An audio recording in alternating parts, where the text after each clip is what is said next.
Bora falar de alguns dos principais temas que você deveria estudar para se tornar um desenvolvedor Android ou até mesmo se especializar ainda mais na carreira de desenvolvimento de aplicações Android.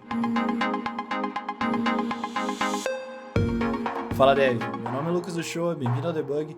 E se você pretende mexer com desenvolvimento Android, mas não sabe por onde começar, ou já trabalha na área e está pensando quais devem ser os seus próximos passos com relação ao estudo nessa área, esse vídeo ele vai ser um guia com os principais tópicos que você deveria conhecer, caso queira se tornar um desenvolvedor Android, ou até mesmo os principais temas que você deveria estudar para aprimorar ainda mais o seu conhecimento e se preparar para o futuro do desenvolvimento Android. Mas aqui eu não vou ficar falando apenas do que será uma realidade nos próximos anos e focar apenas no que há de mais novo no desenvolvimento Android. A ideia principal é abordar algumas coisas que não são tão novas assim, porém são a realidade do mercado atualmente. É o que com certeza você irá encontrar em qualquer projeto grande de qualquer empresa grande. Mas antes de entrar nesse assunto, aquele velho aviso. Se você ainda não for inscrito no canal, não perde tempo, clica nesse botãozinho vermelho de se inscrever, bora deixar essa nossa comunidade cada vez maior. Mas bom, voltando para o que interessa. Para começar, a gente tem que começar do começo, e nada melhor do que falar sobre a linguagem que você deve utilizar. O Kotlin ele foi apresentado oficialmente no Google I/O de 2017 como linguagem oficial do Android juntamente com o Java. E isso aconteceu devido a uma treta gigantesca entre a Google e a Sun, que é a dona do Java, e um processo de alguns bilhões de dólares. Já em 2019, também durante o Google I/O, a Google oficializou o desenvolvimento Android como sendo o Kotlin First. E isso significa que ao criar novas ferramentas ou conteúdos para o desenvolvimento Android, como bibliotecas, código-fontes ou treinamentos, eles iriam focar os seus esforços em usuários Kotlin primeiro, e posteriormente fariam essas mesmas bibliotecas e documentações em Java. O que em algum ponto provavelmente deve acontecer é acabar esse suporte ao Java e a Google focar os seus esforços apenas em Kotlin. Então, se você está começando agora, o primeiro passo para se tornar um desenvolvedor Android é aprender Kotlin. E se você já trabalha com desenvolvimento Android, porém está trabalhando em Java, uma ótima dica é começar a aprender Kotlin. Alguns dos benefícios de Kotlin é que ela é uma linguagem muito mais expressiva e concisa, então você consegue fazer muito mais escrevendo muito menos. Nós conseguimos escrever nossas ideias sem muito boilerplate. Ela também é uma linguagem mais segura e ajuda a evitar alguns erros básicos como exceções por ponteiros nulos. E com as corrotinas, fica muito mais fácil controlar códigos assíncronos. Então, resumindo, Kotlin é vida para um desenvolvedor Android. E seguindo, antes de entrar mais fundo em bibliotecas e frameworks, bora falar um pouquinho sobre a arquitetura. Eu já falei aqui no canal que a escolha de uma arquitetura está diretamente relacionada à complexidade do problema que você quer resolver. Às vezes o problema ele é tão simples que não necessita de uma arquitetura, ou às vezes ele é tão complexo que você vai ter que pegar uma arquitetura, criar algumas novas camadas de separação ou ajustar as que já existem para resolver o seu problema. Mas se hoje você quiser aprender uma arquitetura que na teoria resolve bem vários problemas do desenvolvimento Android, eu aprenderia Clean e MVVM. O MVVM, ou Model View View Model, é um padrão onde a separação de camadas é bem definido. A View ela não conhece o modelo e vice-versa. Já a View conhece o View Model através de um binding e o View Model atualiza a View a partir de uma notificação. O View Model ele é responsável pela lógica de exibição das informações, já o modelo é onde a gente encontra a nossa lógica de negócio. E é nesse ponto que entramos com o Clean Architecture, onde nosso modelo passa a ser basicamente a nossa use case e os dados são providos pela camada de dados. Bora olhar essa imagem que vai ficar um pouquinho mais claro tudo isso que eu falei. A nossa camada de apresentação vai conter nossa view e o nosso view model. Já a nossa camada de domínio, ela vai ser representada pelo use case, aonde fica a nossa regra de negócio. E é nesse ponto que o nosso view model conversa com o use case. E o use case, ele busca as informações que ele necessita na camada de dados. Quando eu digo que a separação das camadas devem ser feitas por features, eu estou falando que cada feature da nossa aplicação deve conter todas essas camadas de arquitetura. E galera, eu sei que a arquitetura é um tema bem complexo e difícil de ser abordado em poucos minutos aqui. Eu já falei um pouco sobre arquitetura no vídeo onde eu falo sobre modularização. Eu vou deixar listado no card aqui em cima para vocês o vídeo, para vocês darem uma conferida lá mais tarde. E se vocês quiserem que eu traga um vídeo só para falar sobre arquitetura, deixa aqui nos comentários que tipo de arquitetura você quer aprender. E já que a gente está falando sobre estruturas da aplicação, bora falar um pouquinho sobre Single Activity no Android. Eu posso falar bastante aqui sobre todas as possibilidades que existem na hora de criar uma estrutura para a sua aplicação, seja ela Single Activity ou não. Mas hoje eu vou trazer apenas alguns motivos do porquê você deveria começar a trabalhar com aplicações Single Activities. O primeiro motivo é que activities e fragmentos possuem ciclos de vidas diferentes, então você pode acabar criando uma inconsistência na sua aplicação. Também o compartilhamento de dados entre diferentes activities e fragmentos pode se tornar uma bagunça no seu código. A experiência do usuário é uma coisa que deve ser levada muito em conta na hora da criação da sua aplicação. A experiência do usuário ela pode ser afetada pelas trocas das suas activities, uma vez que a view ela é completamente recarregada. E por fim, alguns dos novos componentes do Jetpack fazem muito mais sentido quando implementados em uma aplicação Single Activity. E já que falamos de View, bora falar um pouquinho sobre o View Binding. O View Binding ele é um recurso que facilita o trabalho com layouts. Ele funciona criando uma instância do layout, e essa instância faz referência direta às views desse layout. Ele basicamente substitui o Find View by ID do nosso código e também previne referências nulas ao nosso layout. E não tem como falar de View sem falar de Compose. O Compose ele é o futuro do desenvolvimento de interfaces para Android. O Compose ele é um kit de ferramentas que ajuda nós desenvolvedores a criar UIs declarativas. Então, ao invés do XML que utilizamos hoje, nós escreveríamos alguns códigos e funções, e essas funções e códigos criariam os nossos layouts.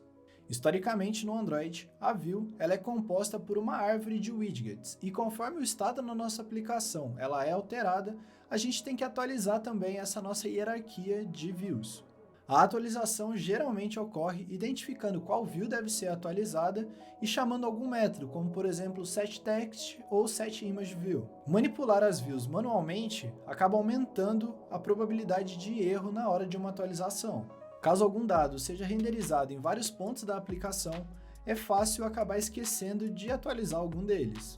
O que pode acontecer também é a criação de algum estado ilegal na nossa aplicação. Em geral, a complexidade de manutenção de uma aplicação aumenta de acordo com a quantidade de views que devem ser atualizadas. Isso pode ser reduzido com as UIs declarativas, diminuindo bastante o esforço para se atualizar algum dado ou para se criar novas telas. Essa é uma mudança de paradigma que ela é bem complexa para quem está acostumado a trabalhar com XML, mas assim que você pega o jeito, fica bem mais fácil. Um alívio é que o Compose ainda está em alpha, então tem muito chão para ser percorrido ainda, mas ele sim será uma realidade num futuro não tão distante. A gente está aqui falando sobre views e criação de telas, mas ainda não falamos como navegar nas nossas telas. E é aí que entra o Navigation. O Navigation ele é um recurso em XML que facilita bastante a visualização e edição dos fluxos de navegação da sua aplicação. O Navigation, além de fazer as transições entre os seus fragmentos, ele facilita bastante o voltar da sua aplicação, também animações, transições de telas, deep link, e ele tem compatibilidade com o seu ViewModel. E isso eu estou falando aqui só do básico, então vale muito a pena um estudo mais aprofundado sobre o Navigation ou até mesmo colocar ele nos seus próximos projetos. Quando nós falamos de dados a serem exibidos na nossa aplicação, e se nós estivermos falando de uma aplicação utilizando o MVVM, nós sabemos que os dados eles são transitados do ViewModel para a View através de uma notificação, e essa notificação, geralmente no Android, é feita via Observables. O Observable ele é um pattern que basicamente possui dois agentes, um que emite algum tipo de dado e um outro que observa esse dado emitido. E em Android, quando a gente está falando sobre o Observable, geralmente nós estamos falando sobre o Live Data. O Live Data ele segue esse padrão de Observables, então ao invés da minha view atualizar algum dado toda vez que ocorre uma mudança no estado da minha aplicação, a minha view ela vai observar por algum tipo de mudança. Então eu tenho no meu ViewModel uma variável e essa variável é observada pela view. E toda vez que essa minha variável sofrer uma alteração, a minha view automaticamente irá se atualizar. Mas aqui, qual que é a vantagem nesse tipo de desenvolvimento? Com esse padrão você consegue garantir algumas coisas, como por exemplo, se em algum momento a sua aplicação ela for atualizada, você consegue garantir que a sua view também será atualizada. Você não vai ter memory leaks, uma vez que o Live Data está diretamente ligado ao ciclo de vida da sua aplicação. E uma outra coisa que você consegue também, se um fragmento ele for recriado, como por exemplo por uma rotação de tela, você garante que você terá os dados atualizados, uma vez que o seu ViewModel ele não vai ser destruído. É só vantagens, e você verá muito Live Data por aí. Porém, se você estiver criando uma aplicação nova ou refatorando alguma aplicação, talvez o melhor seja você dar uma olhada no Stateflow.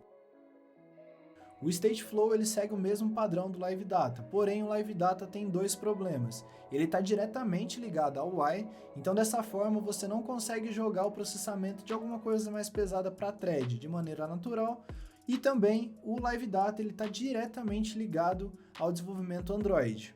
Já o Stateflow ele faz parte do Kotlin Coroutines, então ele não necessariamente precisa ser utilizado apenas em aplicações Android. Então o Stateflow é a melhor opção se você estiver começando agora uma aplicação ou for fazer refatoração de algum código legado seu. Então se você quiser utilizar esse padrão de observables para fazer comunicação entre View e ViewModel, o aconselhável é começar a utilizar o Stateflow. E eu acabei de citar o Coroutines, que é uma forma de lidar com rotinas paralelas. É tipo uma thread, mas não é uma thread. Elas são similares a threads porque as coroutinas elas podem criar processos paralelos, elas podem também esperar por outras coroutinas, se comunicar entre elas, porém, o custo de criar uma corotina é muito menor do que o custo computacional de se criar uma thread. De forma bem resumida, o Coroutines é uma maneira de você trabalhar com processos assíncronos no Android e também de processar tarefas muito pesadas sem travar a aplicação. Fora a simplicidade que é lidar com coroutinas. Mas bora mudar um pouquinho de assunto, vamos falar sobre injeção de dependência. Lembra da letra D do Solid, Dependency Inversion? Então, para Android, a gente pode resolver um pouquinho disso usando injeção de dependência utilizando Dagger ou Coin. Superficialmente falando, os dois fazem injeção de dependência na sua aplicação, porém com algumas diferenças. O setup do Dagger é muito mais complexo de ser feito do que o do Coin, porém entregam muito mais performance. Já o Coin, ele é muito mais amigável para quem não conhece injeção de dependência, então a curva de aprendizado dele é bem menor. Acredito que o Dagger ele é muito mais utilizado que o Coin atualmente, porém os dois são ótimas opções de injeção de dependência, então vale sim o estudo. E recentemente, pensando na performance do Dagger e tentando remover um pouquinho da complexidade de setup dele, foi criado o Hilt, um injetor de dependência construído em cima do Dagger, pensado para Android. O Hilt se beneficia do tempo de compilação, da performance e da escalabilidade do Dagger e promete ser muito mais simples de ser implementado. Então vale a pena um estudo em cima do Hilt e ele provavelmente será o futuro da injeção de dependência para o Android. Pensando na conexão de rede, o retrofit é a maneira mais simples e consolidada pela comunidade para se fazer uma comunicação com a rede.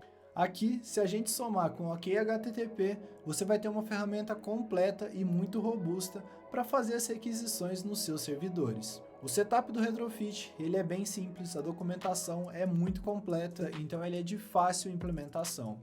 E partindo para o nosso último ponto, armazenamento de dados.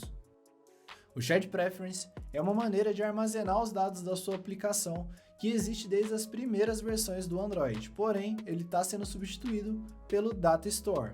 O Data Store ele faz parte do Android Jetpack e ele possui o mesmo formato de armazenamento de dados que o Shared Preference, usando chave e valor. Porém, com uma diferença, ele utiliza o Kotlin Coroutines e o Flow para fazer esse armazenamento de forma assíncrona. Então, se você está utilizando o Shared Preference na sua aplicação, já vai dando um jeito de fazer a substituição pelo Data Store. E aqui a gente está falando de dados simples. O Data Store serve apenas para conjuntos mais simples de dados e operações mais básicas. Se a gente for trabalhar com dados mais complexos e se tiver que fazer algum tipo de operação também mais complexa ou atualização parcial dos dados, a gente não vai conseguir utilizando o Data Store. A gente vai ter que utilizar um banco de dados local. E para isso, a gente pode estar utilizando o RUM. Então esses são alguns dos temas que você deveria estudar se quisesse entrar de vez nesse mundo do desenvolvimento mobile ou até mesmo se aprofundar ainda mais nele. Mas não se assuste, não ache que só depois de aprender tudo isso que você vai estar preparado para o mercado de trabalho. Não é bem por aí. Como eu falo no vídeo sobre estudar menos e aprender mais, não tente aprender tudo de uma única vez. Vá com calma, fixando o conhecimento antes de passar para o próximo tema. Essa será a melhor forma de aprender algumas coisas novas. Então é isso para o vídeo de hoje, galera. Eu espero que você tenha gostado do conteúdo. Eu sei que eu trouxe bastante informação apenas para um vídeo e que alguns desses temas eu poderia ter me aprofundado muito mais. Então, se você quiser ver algum vídeo específico sobre algum desses temas, escreve aqui nos comentários o que você gostaria de ver. Deixa seu like se você gostou do conteúdo e até a próxima!